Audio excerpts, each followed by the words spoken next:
भारत की सरहद दहल रही, ना जाने कितनी माताओं बहनों का सिंदूर उजड़ रहा है, ना जाने कितनी माताएं अपने पुत्र को गवा करके निपूती हो रही हैं।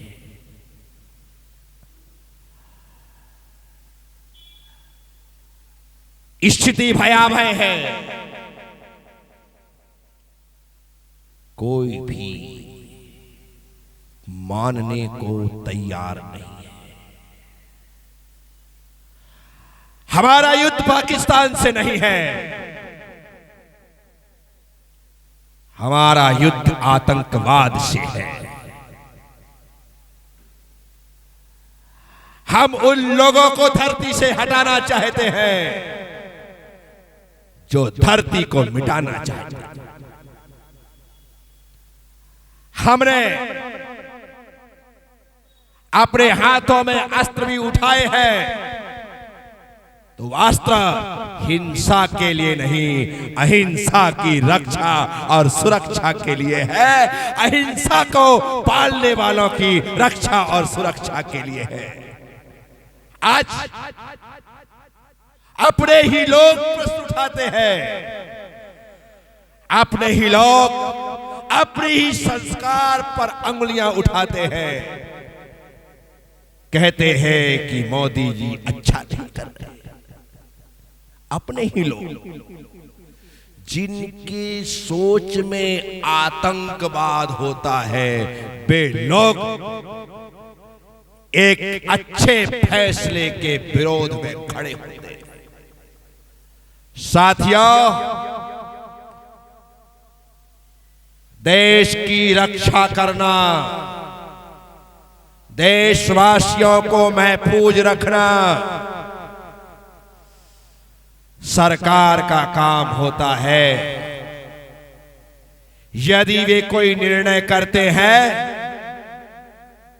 तो उन्होंने पिछले 12 दिन बैठ करके चिंतन किया है, मंथन किया है, उसके बाद यह कदम उठाया है। सारे दुनिया के राजदूतों को बुला करके उनके साथ आंतरिक बैठक करके सभी की रजामंदी के साथ पहलगांव में हुई बर्बरता का सिर्फ बदला आतंकी ठिकानों को नष्ट करके लिया है। हमारा उद्देश्य पाकिस्तान को मिटाना नहीं, हमारा उद्देश्य आतंकवादियों को खत्म करना है, जो सारी दुनिया के लिए एक मुसीबत बन करके उस पाकिस्तान की सरजमी पर पल रहे।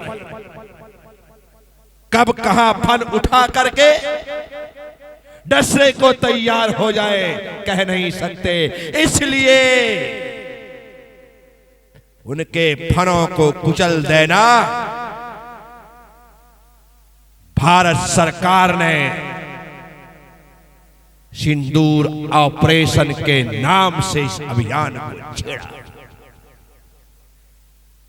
इसलिए जब दोपहर में एक महिला ने मुझसे पूछा, उस समय तो मैंने कुछ नहीं कहा, क्योंकि उस अकेली से कहने से क्या फायदा।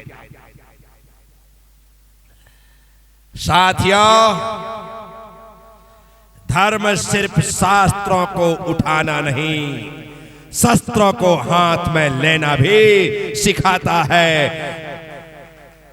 हमने शास्त्र भी हाथ में थामे हैं, तो हमने शस्त्र भी हाथ में उठाए। जब कर्मों से रक्षा की बात आती है तो हम शास्त्र उठाते हैं, और जब दुश्मनों से रक्षा की बात आती है तो हम शस्त्र उठाते हैं। यह धर्म की आज्ञा है, और उसी आज्ञा का परिपालन होता है।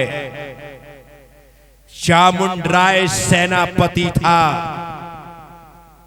युद्ध के समय में युद्ध करता था और प्रतिक्रमण के समय में प्रतिक्रमण करता था। घोड़े पर बैठा बैठा इंडिया वेंदिया तेंदिया जो इंडिया पचिंदिया पुडु काया तेव काया बाव काया बुकाया तस्काया ये देशी मुद्दावड़म परिदावड़म विरावड़म उघादो कदोवा कारदोवा किरंतवा श्रवणमंदो तस्मिच्छा में। कौन? चामुंडराय, जिसके हाथ में नंगी तलवारें हैं। जब प्रतिक्रमण का वक्त होता है तलवार म्यान में होती है और खम्मामी सभ्य जीवाणम सभ्य जीवा मंत में मिट्टी में सभ्भू देशु बैरम मध्यमना। धर्म के समय धर्म करना चाहिए और कर्म के समय कर्म करना चाहिए, युद्ध के समय युद्ध करना चाहिए और आत्म ध्यान के समय आत्म ध्यान करना चाहिए। हर एक चीज का समय है। तुम्हारे मंदिर आने का समय सुबह का है और तुम्हारे दुकान जाने का समय दोपहर का है। तुम सुबह 6 बजे दुकान जाकर के बैठ जाओ और 10 बजे बंद करके आ जाओ तो तुम तो भूखे मरोगे, तुम्हारा परिवार भी मरेगा। और दोपहर में आकर के मंदिर में बैठ जाओ और शाम को घर जाओ, क्या कर लोगे? जब जो कार्य करने का होता है तब वह कार्य किया जाना। आज देश के 140 करोड़ लोगों का दायित्व है कि वह आंख मूंद करके भारत सरकार का समर्थन करे, उसकी अनुमोदना करे कि आप चिंता मत करो, हमारी अनुमोदना आपके साथ है, हमारा समर्थन आपके साथ है। एक व्यक्ति भी विरोध करता है, विरोध करने वाला गद्दार समझा जाएगा, देशद्रोही माना जाएगा। क्यों? क्योंकि इस समय जो कुछ किया जा रहा है वह देश हित में है और देश हित के लिए हम सरकार के साथ थे, हैं और आखिरी श्वास तक रहेंगे। साथियों, जरूरत पड़ती है तो महारानी लक्ष्मीबाई को भी युद्ध के मैदान में अपने बेटे को पीठ पे बांध करके उतरना पड़ता है। सोच लेती जब मेरा शौहर नहीं रहा, मेरा पति नहीं रहा, अब किसके लिए जीना, किसके लिए मरना, खत्म करो जिंदगी। नहीं, जिसने मेरे पति को नष्ट किया है, मारा है, अब मैं एक एक से बदला। पहलगांव में घटी घटना जहां पर उन महिलाओं के सामने उनके पति को मौत के घाट उतार दिया गया, उनके छोटे छोटे नौनिहाल बच्चों के सामने उनके पिता को गोलियों से भून दिया गया। क्या ऐसे समय में सिंदूर ऑपरेशन गलत हो सकता है? कभी नहीं। ये भारत सरकार का एकदम सोचा समझा और नियोजित कदम है जिसकी हर व्यक्ति को सराहना करनी चाहिए, क्योंकि ये सरहद की रक्षा नहीं, ये देश में रहने वाले 140 करोड़ लोगों की रक्षा के लिए हो रहा युद्ध है। इसलिए इससे धर्म भी बचेगा, धर्मात्मा भी बचेंगे और धर्मायतन भी बचेंगे। और यदि ये नहीं किया गया तो धर्म नष्ट हो जाएगा, धर्मायतन नष्ट हो जाएंगे और हम सब धर्मात्मा भी नष्ट हो जाएंगे। इसीलिए जहां जिस चीज की आवश्यकता होती है, जिस चीज का समर्थन होता है, उसका समर्थन किया जाता है। तो साथियों, 4 प्रकार की हिंसाओं में तीसरी हिंसा का नाम विरोधी हिंसा है। और श्रावकों के लिए आचार्यों ने आदेश दिया है कि देश रक्षा के लिए, परिवार की रक्षा के लिए और देह की रक्षा के लिए यदि तुम्हें हथियार उठाना पड़े तो हाथ में उठा लेना चाहिए। आचार्यों ने तो हम तक को कहा है, मरण कंडिका पढ़िए। धर्म की रक्षा के लिए आचार्य तीव्र सब ने अपने हाथ में कटार लेकर के आत्मघात कर लिया।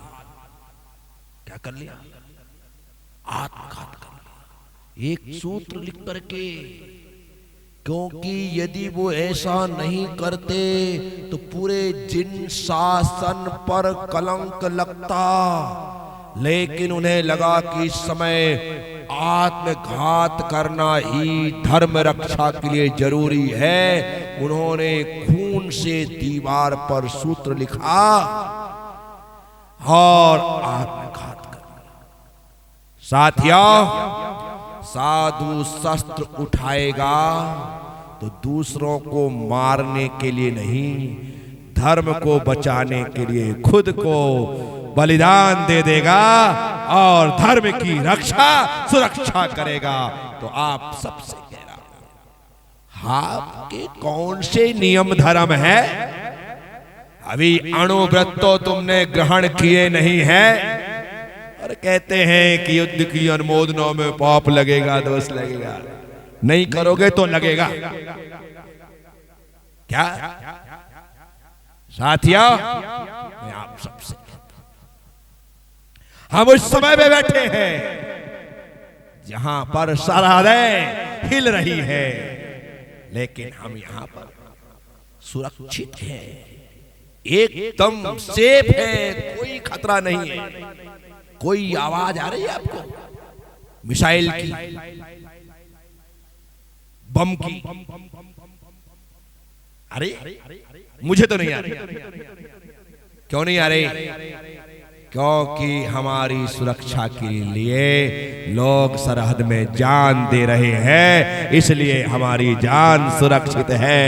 तो साथियों, आज की संध्याकालीन सत्र में मैं ज्यादा कुछ कहना नहीं चाहता, लेकिन जितना कहा है मैं धर्मानुसार, शास्त्रानुसार ही मैंने आपसे, तो जब जब जरूरत पड़े हमें अपनी कमर कस के देश की रक्षा के लिए आगे आना चाहिए। अभी नमोकार दिवस पर मोदी जी ने 9 नियम दिए। देश का प्रधानमंत्री देश की जनता को नियम दे रहा है। ऐसा इतिहास में पहले कभी नहीं हुआ जो अभी हो रहा। और उस नियम में 7वां नियम था देश दर्शन। क्या था? देश। मोदी जी कहते दुनिया बहुत बड़ी है, लोग घूमने के लिए बाहर जा रहे हैं। कोई वियतनाम जाता है, कोई मलेशिया जाता है, कोई सिंगापुर जाता है, कोई ऑस्ट्रेलिया जाता है, कोई थाईलैंड जाता है। जा रहे हैं लोग। पहले अपना देश तो देख लो,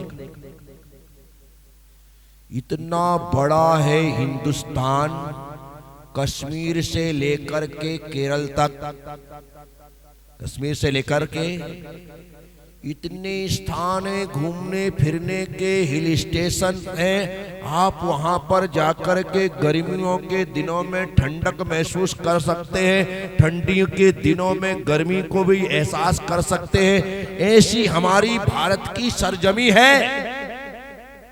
कितने कितने जितने प्रदेश हैं, आप देखो हर प्रदेश में एक हिल स्टेशन है। मध्य प्रदेश में पचमढ़ी, मध्य प्रदेश में राजस्थान जहां पर आग बरसती है वहां पर वहां पर अब विचार कर, गुजरात में जाओ तो वहां है, महाराष्ट्र में जाओ तो वहां है, जहां जाते हर स्थान पर एक हिल स्टेशन मिल जाता है। वहां पर जलप्रपात है, वहां पर बड़ी बड़ी नदियां हैं, जहां नदियां नहीं है भोपाल जाओ तो वहां बड़ा भारी तालाब है, कोई कमी नहीं है। लेकिन स्टेटस, मैं वियतनाम जा रहा हूं, हिंदुस्तान तो तूने देखा नहीं, वियतनाम चले भाई साहब। क्यों, क्या हो गया, कहीं जाने वाले वियतनाम? मुझे पता नहीं भाई, मैं तो यूं, क्योंकि ये घूमने के स्थान है, लोग वहां जाते हैं, इसलिए वियतनाम, सिंगापुर, मलेशिया, थाईलैंड, नाम मैंने गिना दिए। गया नहीं हूं लेकिन बराबर जानकारी सब जगह की रखता हूं। तो क्या देश दर्शन, हिंदुस्तान को अच्छे से घूमो, उससे फायदा क्या होगा? एक तो खर्चा कम लगेगा, दूसरी बात पासपोर्ट नहीं लगेगा, तीसरी बात वीजा नहीं बनवाना पड़ेगा। तो जो तुम्हारा फालतू का 4, 5, 6 लाख का जो पैकेज है हिंदुस्तान घूमने में, वो 1 लाख में आप अच्छे से घूम घाम के आ सकते हैं। और हम अपने देश को लगे बाप रे बाप ये अपना देश है। हाँ अपना देश है। हम विकासशील भारत में नहीं, अब तो विकसित भारत में जीने वाले लोग हैं कि हम बहुत विकसित हो चुके हैं। कहां से कहां पहुंच गए साथियों। इसलिए आप सबसे इस सदन में बैठ करके इतना ही कहूंगा कि पहले देश दर्शन करो। पहले, अभी तो इंदौर में रहने वाले लोगों ने पूरा इंदौर नहीं देखा, पूरा राजवाड़ा नहीं देखा।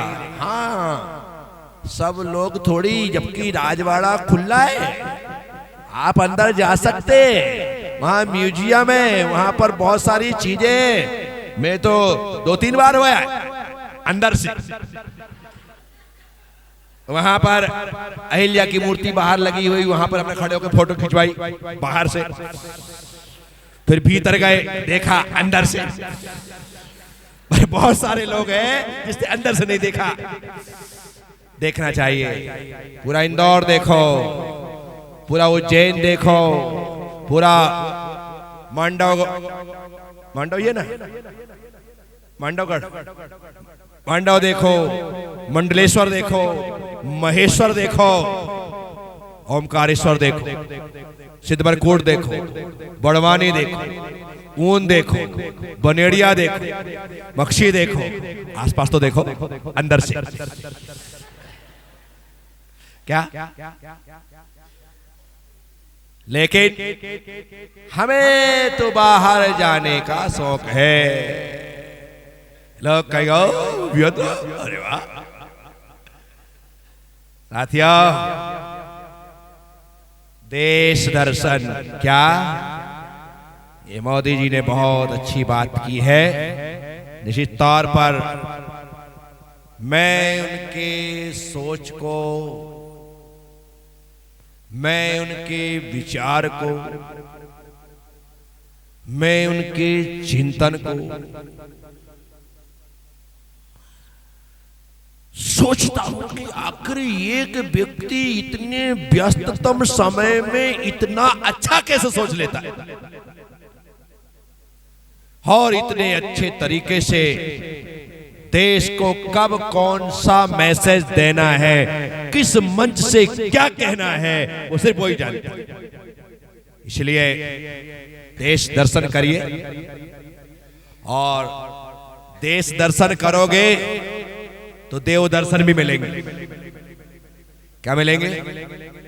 देश दर्शन करोगे तो देव दर्शन भी मिलेंगे, और विदेश दर्शन करोगे तो फिर वहां पर देवी दर्शन मिलेंगे।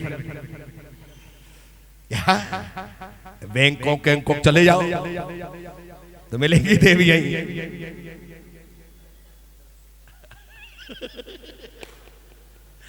तो देव दर्शन कहां मिलेंगे? देश दर्शन में। कहां मिलेंगे? कोशिश करिए पूरा हिंदुस्तान घूमने का, पूरा हिंदुस्तान देखने का, वो भी अंदर से। तो साथियों, आपसे थोड़ी सी बात की, आज की बात को यहीं पर विराम देंगे। बोलिए 24 तीर्थंकर भगवान की।